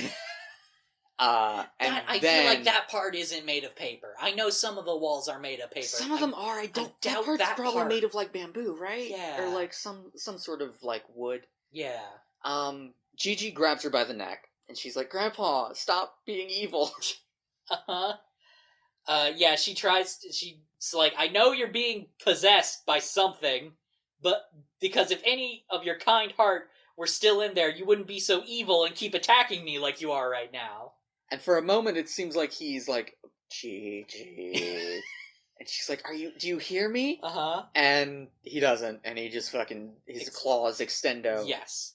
Still, we have maintained of 6 great monsters so far, only one so far has exhibited any sort of control over their own actions that aren't monstrous. Yeah.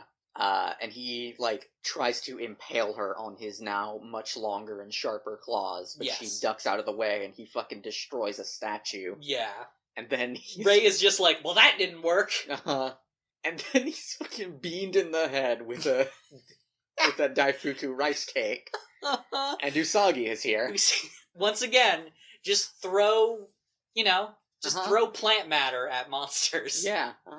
And Usagi has a bit of a speech here, where she says, you stop that! If you think I'm gonna let you pick on my dear friend Ray, you've got another thing coming! Which is very, good Yeah. and sweet. She's a good, sweet girl. And Rei runs over to her and is like, thanks Usagi. And she moon prism powers. She transforms at this point. Right, yes. Or Usagi does. Usagi does. Rei does not transform at all in this episode, which is very strange. Yeah, I feel like this could have been a lot faster if she just did some fire soul. Yeah. But also she realized very quickly that this was her grandpa, so yeah. probably doesn't want to do that. Yeah. Usagi still tries to give her the rice cakes. And Luna is like, hey, priorities. And then Usagi's like, right, and goes to Moon Tiara action. But Rei is like, hey, that's my grandpa. Hey, don't do that. And Usagi is stunned. She's very surprised. She's like, what? That's your grandpa? Luna is like, oh, that makes sense, actually. Yeah, that explains why he was being weird, because these changes were already happening. Yeah, that's why that's... Okay, why, though? Why did he become a weird, emotionally, emotional wreck if he was turning into Gigi? Yeah, I don't know. Who has one emotion, which is kill, and also Gigi. His emotion is Gigi. And Gigi charges them. And there's a fucking Scooby-Doo. They run back and forth across the shrine. And, Luna tells Rei to use her talisman to stop him. And Rei does. Yeah, evil spirit be exorcised. And we don't see the weird Oni. No, I guess that only happens when she's Sailor Mars. Maybe, yeah, that makes sense. That's Mars. Yeah, sure, why not? Like the god, the Roman god. And the talisman, fucking starts burning. I do want to point out, she fucking, kick flips over him and, places it on his head. It does start, it does something to him. It fucks him up. It starts fucking burning him, and time for moon healing escalation. Yep. And refresh. And Rei runs over to catch him as he's sort of falling. I guess he was sort of in the midair for a second there. And then we cut to the street outside the shrine. Yes, we see Ami. Ami is walking. And she runs into Mako. And Mako's like, hey, where are you going so late? And Ami says that she was going to try to help... she was going to the shrine to help Rei reconcile with Usagi. Yeah. Because she was so concerned about them, breaking up. Yeah. And Mako says, oh, hey, I was also. Same hat. And I was also going to do that. And they agreed to go together. And they're talking about how concerned they are, Ami's just like, I hope Rei can forgive Usagi. And then we cut to everyone at the shrine enjoying the Daifuku rice. And Rei is like, this is really good. And Yuichiro is like, hey, what happened to the fucking hey, what happened to that monster that I saw? And Usagi is like, oh, there was no monster, it was just... And Rei stops her from finishing that. And Rei fucking gaslights Yuichiro and is like, no, you must have had a dream. And Yuichiro is like, it didn't seem like a dream, but okay. Yeah. And Rei looks at him and kind of blushes a little bit. And she's like, hey, Yuichiro, you might seem like a big blockhead, but inside you're a guy who's very kind and brave. And Rei very, very quickly gives Yuichiro a little peck on the cheek. Yeah. And everyone freaks the fuck out. Yes. Which is fairly understandable. I guess. And Yuichiro is like, ha! Now I feel alive with youth and all its wonder. He's so fucking weird. He's so weird. The biorhythms. I like him a lot. He's so such weird. A fucking weirdo. I like his dumb hair. His dumb Jigen hair. Usagi teases Rei, but Rei goes full tsundere, and is like, no, I just fucking, I felt bad for him. Yeah. And then her grandpa is like, hey Rei, I'm not gonna let you marry Yuichiro, so you're gonna have to tell him no. And Rei is like, no one even said anything about that, Grandpa, you fucking weirdo. And Yuichiro is like, wait, marry Rei? I'd love to marry Rei. And Ray and Grandpa both tell him it's not gonna happen. Uh-huh. And then we see Ami and Mako arrive at the shrine again, Mm-hmm. and it is in total chaos. Grandpa The messy is love rectangle. Grandpa is fucking hitting Yuichiro with his like blessing stick. While Yuichiro is trying to keep up with Ray, who is chasing Usagi around the yard. Yeah. And you know, the episode ends there. It's a cute Mm-hmm. it's a cute episode. Ami and Mako are both like, well, I guess they made up. I love that. Yeah, that again just is really good for developing Ray and Usagi's relationship, which is like they see them arguing in a specific way and are like, oh, they're not fighting anymore. They're not fighting anymore. They're good. And then we get the next time on. So next time on, I just want to point out, I did not beforehand. Yeah. 6 monsters so far. Yeah, 6 monsters. 6 of the 7. Next episode is the 7th monster, which is the 7th rainbow crystal. The 7th the violet rainbow crystal. And I will say, I don't think it's a spoiler to say, the arc doesn't end there. Of course. The arc isn't going to end on the next episode, which is... I mean, the thing is, like, there's a big mix of who has what rainbow crystals right now. The fucking Sailor Moon wiki for every article of these episodes has a running tally, which is really good. That's great. I think at this point... We Sonic 06 now. I think at this point, Mamoru has 1, the Sailors have 1, and Jadeite has... Or not... Nope. Jadeite has Eternal Sleep, is what he has. Jadeite has Eternal Sleep. Zoisite has the other 3? 4? Okay. 4. I think 4, because it's 6. Zoisite has most of the crystals. Yeah, This is maybe the most successful operation the Dark Kingdom has performed. Yeah. Now that they know what the fuck they're doing, they're being very effective at actually getting the silver crystal. Whereas before it was just like, fucking Nephrite is just like, hey, there's a big crystal happening at this party. What if that's it? What if that's the one? But the next time on, Usagi saw everything. She says. Saw everything. She says that she saw Luna on a date with her boyfriend. And Luna says, no, I'm single. Which is a wild defense to that. I mean, Luna's sapient. She is sapient. She is a person. What are the morals of Luna dating an actual cat? Yeah, because we do see it is a cat. There's a cat. There are cats. There are a bunch of cats that are real into Luna. This is our first time, I think, seeing an actual cat in the show. Yeah, We saw a real dog one time, but this is our first real cat. And she does claim that she's pretty popular with the guys. And it seems to be implied that her cat boyfriend is a monster. Yeah, Is the 7th great monster. Is the 7th great monster. Remember how the 7 great monsters reincarnated into humans on Earth? Did they ever explicitly say human? They super did. Maybe they're just wrong. I mean, listen, they don't know shit. I guess nobody knows shit. Nobody knows shit. Anyway, next time, Loved and Chased. Luna's worst day ever. So yeah. That was those 2 episodes. Those 2 episodes. Were fucking weird. They're fucking weird. They're both weird fucking episodes. Yeah.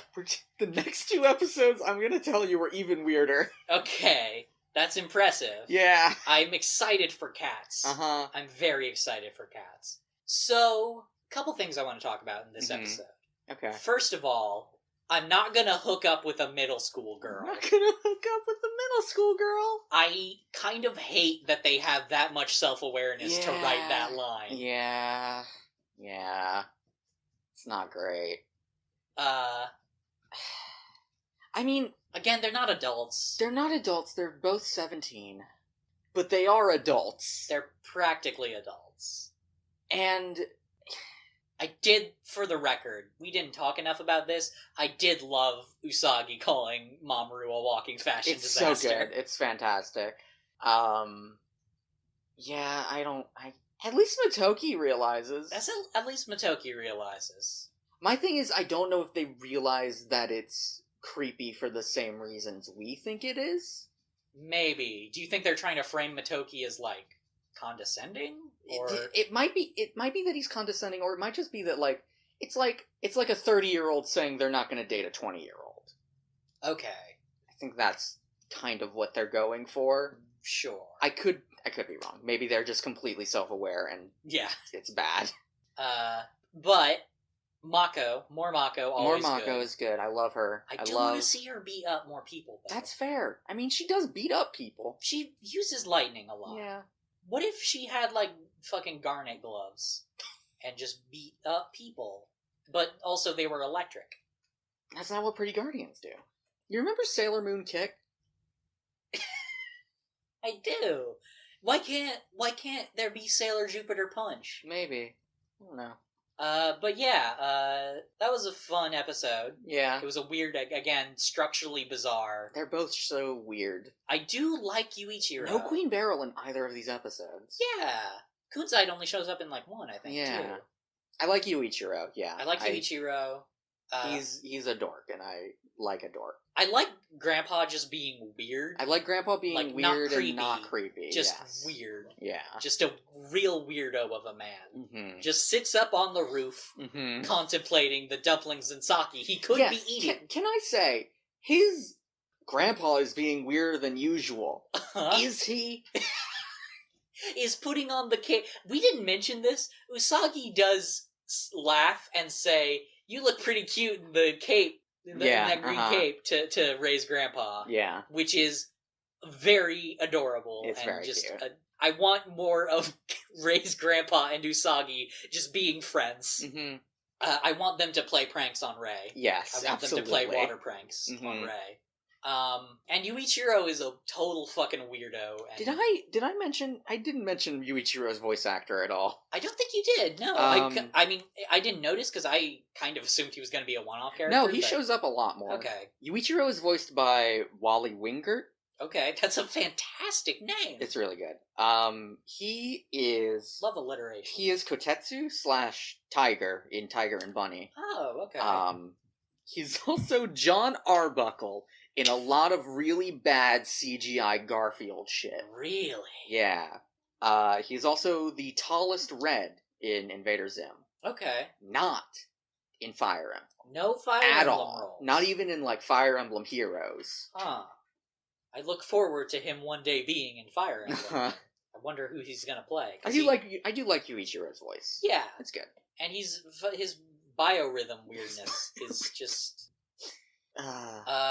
Yeah, these episodes are weird. We're 6 monsters in. We're 6 monsters in. Half of those have been Pokemon, and the other half haven't. Yeah. Which is very weird. Mm-hmm. I don't know what the next one is going to be, because it's a cat. It is a cat. I would love if they had, like, a fucking Scooby-Doo moment, where the cat turns into a monster, into its monster form, and it can just talk. Yeah. And Luna's like, a talking cat? That would be fantastic.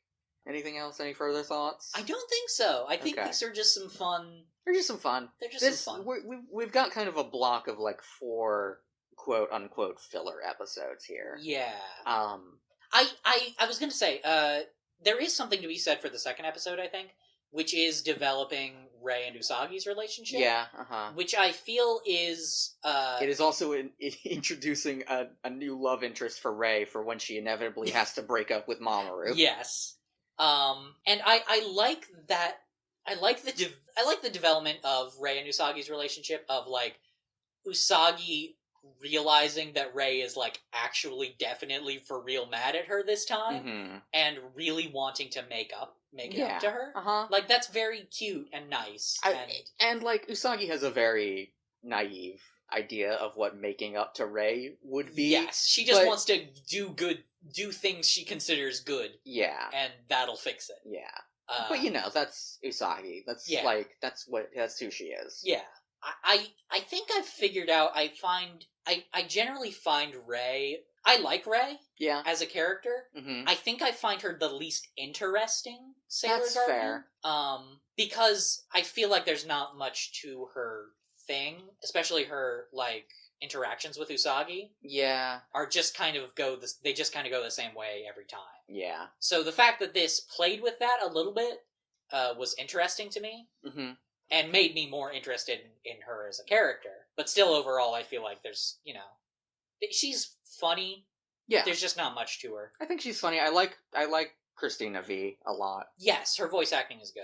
And she has dolls of her in that vending machine those are just thing. in The there. claw machine. Uh-huh. The crane game. Mm-hmm. You remember Joe? I do remember Joe. I'm glad that he died. He didn't. He died. He didn't die. Have we seen him since that episode? Well, no. Then he's dead. I don't think that's true. That's true. Grandpa wasn't dead until he came back. Like, he was just alive in that interim. I don't know about that. Joe could be dead. I'd like to believe that Joe is dead. But yeah.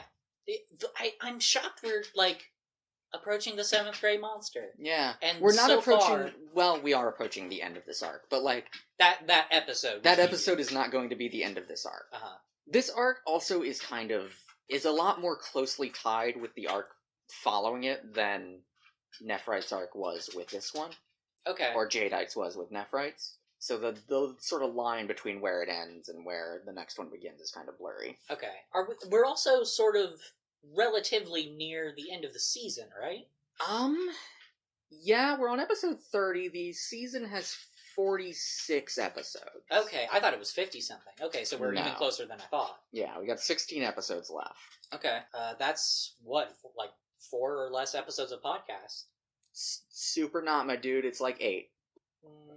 16 divided by 2 is 8. Is not 4, you're right. It's definitely 8. It's definitely 8. Yeah. Okay. So, as always, thanks for listening. Please like, comment, and subscribe. Yeah.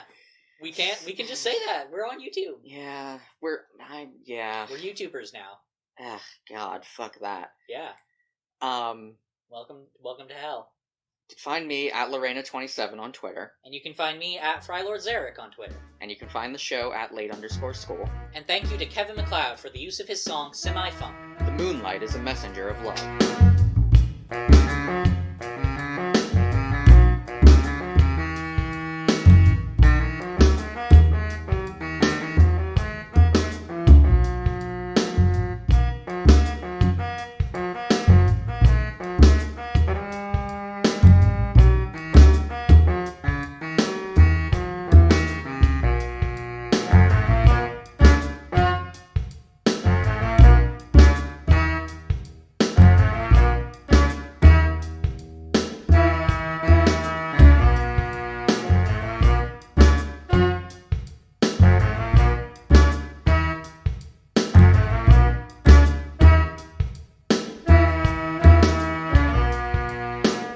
Today we're not the same as usual.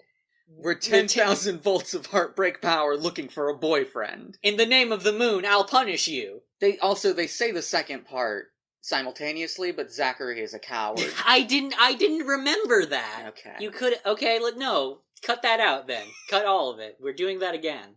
Okay. Today we're not the same as usual. We're 10,000 volts. Fuck. God damn it. This is all going in the back of the episode, I'm pretty sure. Okay.